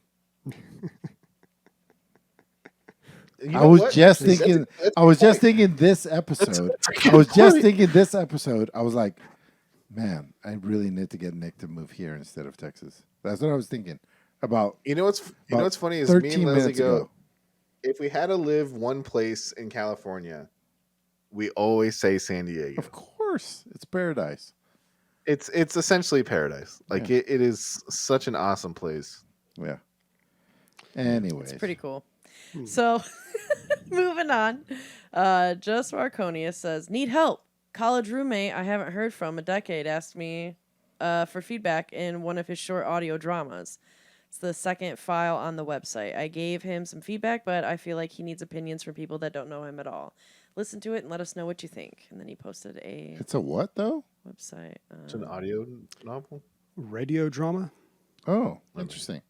I'm glad people are trying to do things like It's that. 12 radio dramas. Yeah, fuck it. Bring Why it not, back. dude? Why not? If you got a story to tell, that's a great way to do it. Doesn't cost. You guys anything. want to? Do you guys want to listen to it? 21 minutes. You guys on there? You guys Oh, got it? 21 minutes? That is way too long for us. Let's I hear think the there's audio. a trailer. Let's hear the audio quality. Oh, there's a trailer. Light. Ooh. A poem by Dwayne Peterson. Temporal semblance in a vast reality. A shining beacon on the fabric of life's toil. Being of light, exemplified in purity. Innate record of the ancient past, yet observed as the vestige of divine acts brought forth. I I think won't, he I'm, made. I'm not gonna listen to his story, but I'll suck his dick. God damn. Yeah, good voice actor material. I think. Nice. I think it's a good voice. They gotta fix Is the it okay? Voice? hum in the back. Yeah, you need. Yeah. Yeah. Gotta fix that. Yeah. Yeah. You need better recording audio, and the voice sounded a little forced. That's all. Not crazy though. They're not like, ugh. Bringing Thanks you a for your- wacky radio drama. Whoa, welcome. No, it has potential. It has potential there. Wow. Yep. It wasn't the way. Yeah, it's not as bad as we're making it sound. It's it's a thing that exists. All right. Well, I hope that was helpful. We can't stop it from existing. We're the worst. All right. Well, let's try this next question here. Warconia says, "Need advice. If given the opportunity, would you take on a second spouse?" Who has the time? Who would have the Fuck no, time? dude. Well, the second spouse would just be doing all the stuff we need to get done. You know what I mean? Like, I would imagine the second spouse isn't contributing much more in like, You're developing a spouse hierarchy. yeah, definitely. There's Already? a Telling me You got your With bottom. just two of them? You got your bottom bitch. Wow. There's an episode of the South Park you need to watch if you don't understand this. But there's a bottom bitch, and she handles everything. She knows who's the hierarchy. She knows what everybody's expected of, all that stuff. And then from there on, you can add chores. So the second one would be just like in charge of housekeeping.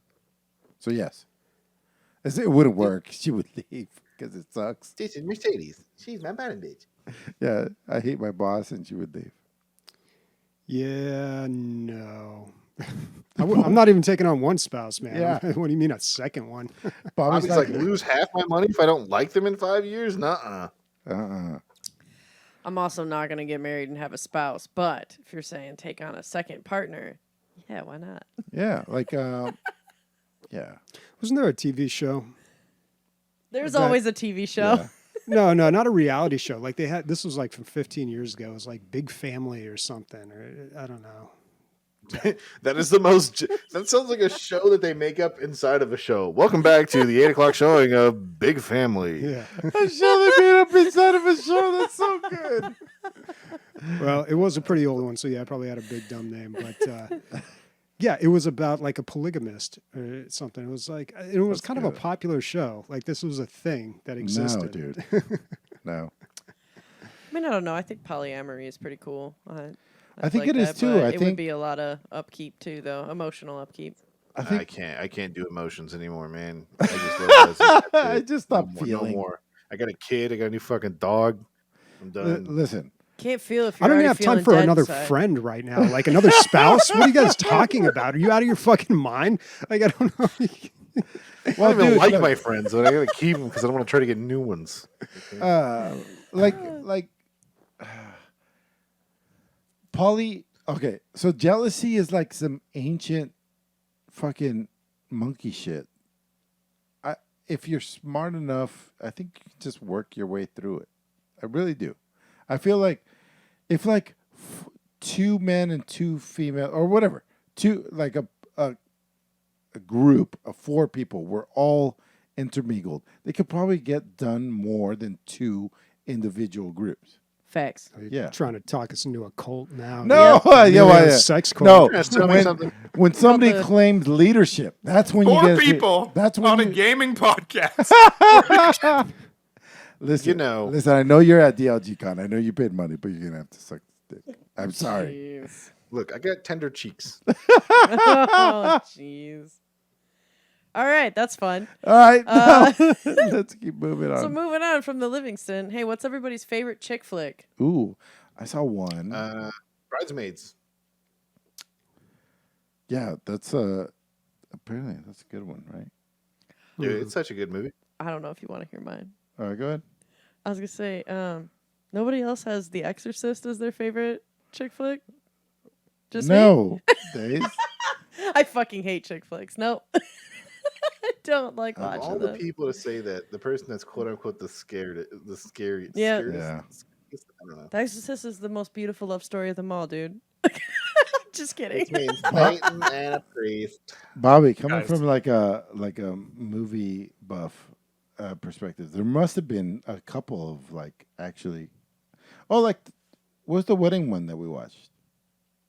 Marriage Story. Marriage Story, I don't yeah. know. First of all, I think the whole term chick flick is kind of like I don't know. It seems like it. I don't know. It seems like it diminishes. Like Are a there movie, not like, movies that are that appeal to a Targeted towards women? no, appeal to not women? appeal, but a targeted? There are targeted movies. Most movies are targeted. Oh yeah, Yeah, I You would have say wide-ranging targets. You have yeah. But usually when people 18 say chick flick, they're using it in more of a derogatory sense. Like, it's a chick flick. well, we're about to solve that. So what's the good one? Oh God, I don't know. No, they suck. None of them. Yeah. No, I mean, I like. There's one that I've always liked, but that's just because, like, I watched it. I think on after my 21st birthday, or right around my 21st birthday, and I was having a real shitty day, and I went to the movie theater with a bottle of champagne and drank it while I watched 13 Going on 30, and it was a great time. Isn't that a swapping? It's a time travel one. Yeah, So oh. she goes back into like her childhood self, and yeah, Jennifer Garner, Mark Ruffalo, Judy Greer. that was the last time Bobby was happy. Yeah, maybe. But I think I was thinking about this the other day, like romantic comedies, and there's a lot of movies out there that you don't think of as romantic comedies, but are romantic comedies. Or you think of them more as comedies, but then there is a romantic element to them. And I had a great example that I cannot really remember what it was now. I wish I would have had it. Yeah. No, we're It's The waiting. Go ahead. Exorcist. It's cool. I mean, The Exorcist is a Exorcist. love story between man and God, but that's a whole nother rant you don't want to hear. Thank you. See? Okay. So, yeah, you get Bobby, me. you need your own movie podcast just on your own. Just Well, I think Christian's tried got something that. to say here. He's got a movie up that he watched.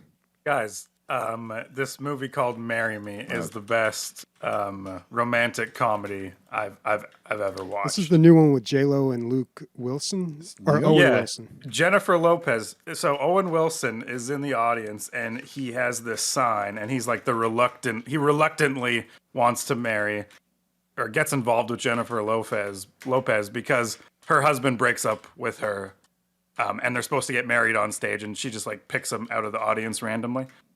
Oh, wow. It's super corny, Wow. but it's fucking awesome. Yeah, and he does say that in the crowd. That's why she picks.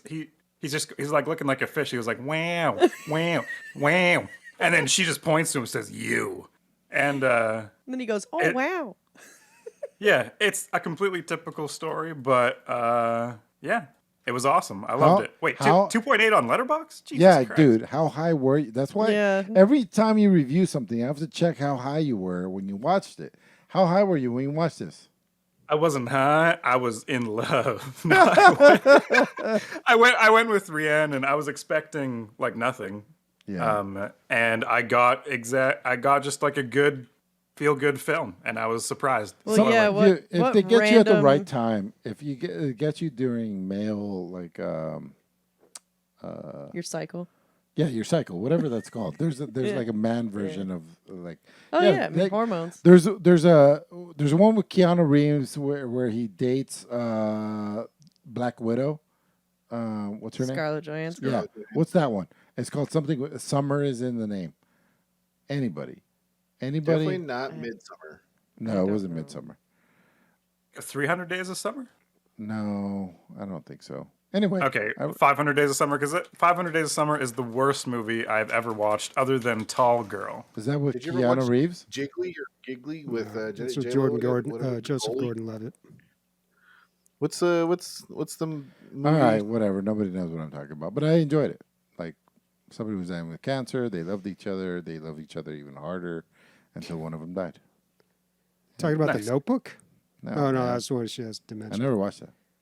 Never saw The Notebook. Wow. This is the worst segment we've ever had. Let's move Yeah, on. it's pretty bad. Yep. Oh, that's it. Yeah, I don't know what that movie was. Shit. Okay, I give up. What's everybody playing next week? I'm honestly More not. chivalry. Yeah, enjoying shit. Nice. You didn't talk about it this week. Were you playing this week as well? I did Coming play, but to I didn't have anything America. to really talk about. That's the movie I was thinking of. Coming to America is it's a romance movie, but everyone thinks is. of it as a comedy. Yeah. Well, it's a romantic definitely comedy. is. It's a romantic comedy, but nobody really thinks about the romance part. Yeah. I think it's a Eddie Murphy vehicle 80s comedy. Because the first woman throws herself at him. Mm-hmm. 'Cause she But he has wants to- to find true love. He chosen wants to it by sow his arranged royal marriage. oats. Yeah. Some say she's still hopping on one leg to this day. Well, And barking like a dog. in the sequel, I think they handled that right. Yeah, they did. Yeah, what are we playing next? I'm sticking to it, guys. Like, it's so easy to get into. You might be listening about Final Fantasy VII for the next 4 weeks. I apologize. All right. Well, we never talk about Final Fantasy games since Chi was on the podcast and Ray. So, there's probably people out there who want to hear about that. I am probably going to check out Maneater this week. That was a game that was recently free on Game Pass or Epic Games. Hi. I'm probably gonna play a little bit You're not bad? more of ESO High Isles, but hopefully might play some Demio. But otherwise, I'm not gonna be playing too many video games. I'm going to Canada, so to see a pretty cool person get married. Yeah. So I'm about to see Sniper. Yeah, Friday. It's exciting. That is exciting. cool. So, will you be back for the one after that? Yeah. How long will you be over there? Till the 5th of July. Okay. My brother's the 3rd, so his wedding's more important than my. All right. Yep. Cool. Yep. That's the real reason I didn't go. I like presents. He doesn't want to give them. That's what it is. He just wants to take them. I love you, Chris. I think you have congratulations, buddy. And if you need a real best man, I can like preload something for you. if you want.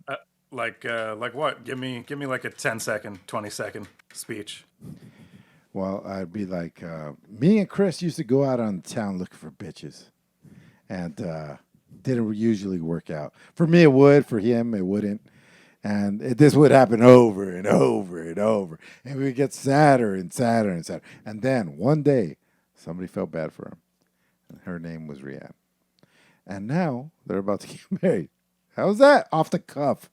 Well, that was pretty good. I have that out in my pocket. You think I have fucking? I do think you have, by the way, in your Just pocket. in my pocket. Multiple best man speeches ready to go. It's true. It's true. It's true. Yeah. Yeah. Don't come to Canada. Okay. We're good. No Canada. All right, Nick, did you say what you were playing next week? Yeah, Chivalry. Chivalry. Okay, Yeah. I didn't catch that. All right, I think that's a wrap. All right. Speaking for Bobby, Chris, Nick, Amanda, and myself. Shit. Final titties, everybody. They happen to be a fantasy.